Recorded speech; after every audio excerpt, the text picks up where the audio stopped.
Medical College, studied MBBS, LLB, and MA Journalism. National President for Malavahanadu and ROCS. ROCS stands for the Rural English Categorization Conspiracy of SCs and STs of India.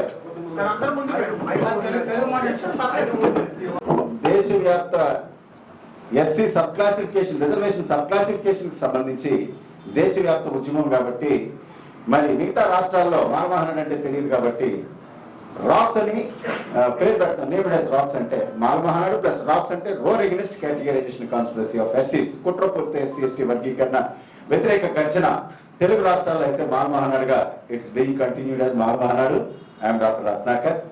మరి ఈ రోజున తెలుగు రాష్ట్రాల్లో అన్ని రాజకీయ పార్టీలు మాల సామాజిక వర్గానికి వ్యతిరేకంగా కుట్ర పన్ని అన్ని రాజకీయ పార్టీలు ఒకటై ఎస్సీ రిజర్వేషన్ సబ్ క్లాసిఫికేషన్ పేరుతో మాల సామాజిక వర్గాన్ని టార్గెట్ చేసి తొక్కేస్తున్నటువంటి ఈ టైంలో దేశవ్యాప్తంగా మన తెలుగు రాష్ట్రాలు బేస్ చేసుకుని దేశవ్యాప్తంగా ఉద్యమం నడుస్తూ ఉంది కాబట్టి విశాఖపట్నం విలేకరుల సోదరులందరికీ కూడా నేను విజ్ఞప్తి చేసేది ఒకటే, ఇది ఫస్ట్ ప్రెస్ మీట్ కాదు.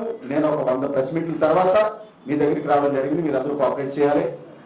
అలాగే ఈ ఉద్యమాన్ని మరి వచ్చే నెల సెప్టెంబర్ 1st వీక్ నుంచి మరి దేశవ్యాప్తంగా ధర్నాలు రాస్తారోకోలు శాంతియుతమైనటువంటి ప్రజాస్వామ్యమైన పోరాటానికి మరి నాంది పలకడం జరిగింది. మిత్రులారా మీరు అందరూ కోఆపరేట్ చేయాలని కోరుకుంటూ నెక్స్ట్ తెలుగు రాష్ట్రాల్లో ఉన్నటువంటి మాల సోదరులారా బంధువులారా, ఎస్సీ రిజర్వేషన్ వర్గీకరణ పేరుతో మాల సామాజిక వర్గాన్ని అన్ని రాజకీయ పార్టీలు టార్గెట్ చేసి తొక్కేస్తా ఉన్నాయి. మిత్రులారా, రాజకీయ పార్టీలు కమ్ముడుకుపోయినటువంటి దద్దమ్మలు చేతగాని సన్నాసులు మన సామాజిక వర్గానికి చెందినటువంటి ప్రజాప్రతినిధులు అందరూ కూడా సెల్ఫిష్ గెయిన్స్ కోసం స్వార్థ రాజకీయ ప్రయోజనాల కోసం కనీసం నోరు తెరవడం లేదు. మిత్రులారా, ఎవరు మాట్లాడట్లేదు.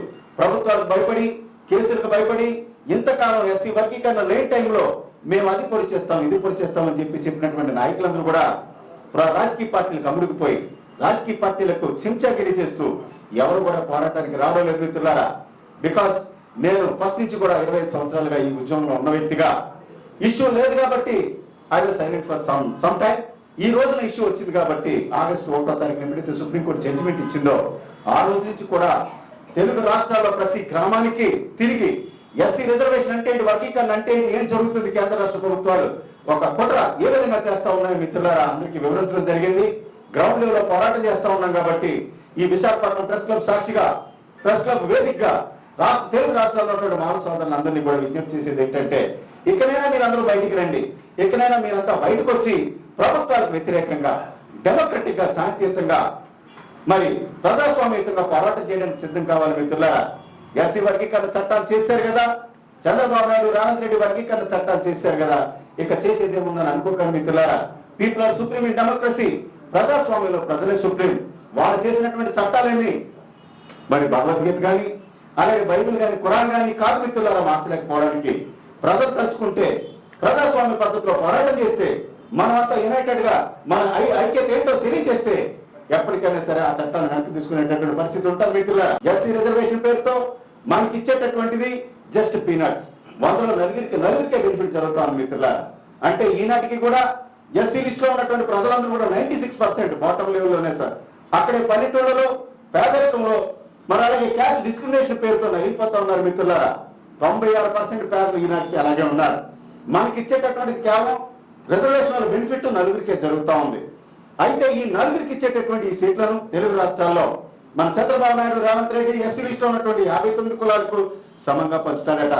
మోడీ గారు అయితే దేశవ్యాప్తమైనటువంటి 11 ఎస్సీ కులాలకు ఈ 4 మరి ఇచ్చేటటువంటి సీట్లను సమంగా పంచుతారట. మిత్రులారా, ఇదే సబ్ క్లాసిఫిकेशन बार बार सुनिए। एससी आरक्षण वर्गीकरण के बहाने देश भर में सभी राजनीतिक पार्टियां दलितों की एकता को कमजोर कर रही है। इस पर हमें सभी को मिलकर लोकतांत्रिक लड़ाई करनी चाहिए। भाई और बहनों, ఈ నలుగురికి ఇచ్చే సీట్లతో మనకి ఇచ్చేటటువంటి ఈ ఎంగిల్ మెడికల్ రిజర్వేషన్ లో వాటాల కోసం మనం అందరం నిరంతరం కొట్టుకు చావాలని రాజ్యాధికారం వైపు కన్నెత్తి చూడకుండా ఉండేందుకు గాను ఈ యొక్క ఎస్సీ వర్గీకరణని తెరమీకి తీసుకురావడం జరిగింది. మిత్రులారా, ఇది ఒక తెలుగు రాష్ట్రాల్లో మానవుల టార్గెట్ కాదు. ఓవరాల్ గా దేశంలో ఎస్సీ లిస్ట్ లో ఉన్నటువంటి 11 ఎస్సీ కులాల్లో ప్రతి ఎస్సీ కులాన్ని తొక్కేసేటటువంటి కార్యక్రమం ఇది బీజేపీ అలాగే మరి మోడీ చేస్తున్నటువంటి కుట్ర.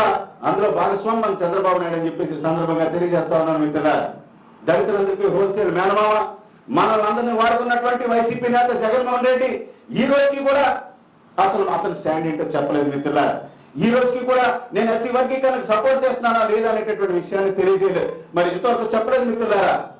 చంద్రబాబు నాయుడు అయితే డైరెక్ట్ గా మనకు శత్రువుగా వ్యవహరిస్తా ఉన్నాడు, మేనమామ అయితే ఇండైరెక్ట్ గా మనకు శత్రువుగా వ్యవహరిస్తా ఉన్నాడు మిత్రులారా. అన్ని రాజకీయ పార్టీలు కూడా జనసేన, టీడీపీ, వైసీపీ, కాంగ్రెస్ అందరూ కూడా ఈ యొక్క కుట్రపూరితమైనటువంటి ఎస్సీ వర్గీకరణకు మద్దతు పలుకుతా ఉన్నాయి. కాబట్టి అన్ని రాజకీయ పార్టీలు మన సామాజిక వర్గానికి వ్యతిరేకంగా పనిచేస్తున్నాయి. కాబట్టి మనమంతా ఎదుర్కోకపోతే, మనమంతా ప్రజాస్వామ్యంగా పోరాటం చేయకపోతే ఈ తెలుగు రాష్ట్రాలు అనగా ఒకప్పుడు మన సామాజిక వర్గం మన జాతి ఉండేది అని చదువుకునేటటువంటి పరిస్థితులు వస్తాయి మిత్రులారా.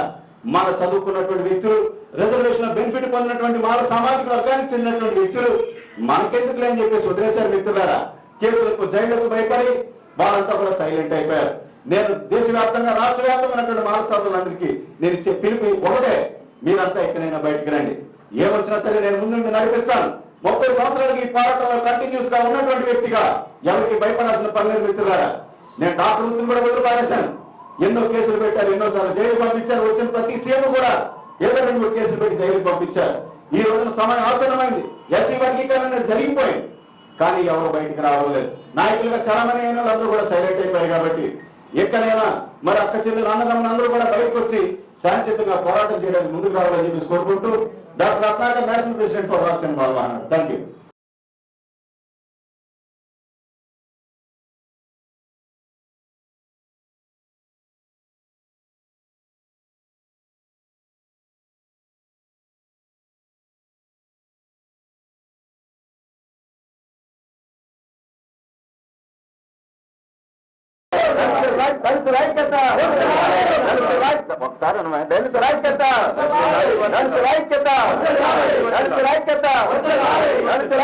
ఒకసారి ఎస్సీ వర్గీకరణ వెంటనే రద్దు చేయాలి. ఎస్సీ వర్గీకరణ వెంటనే, ఎస్సీ వర్గీకరణ వెంటనే.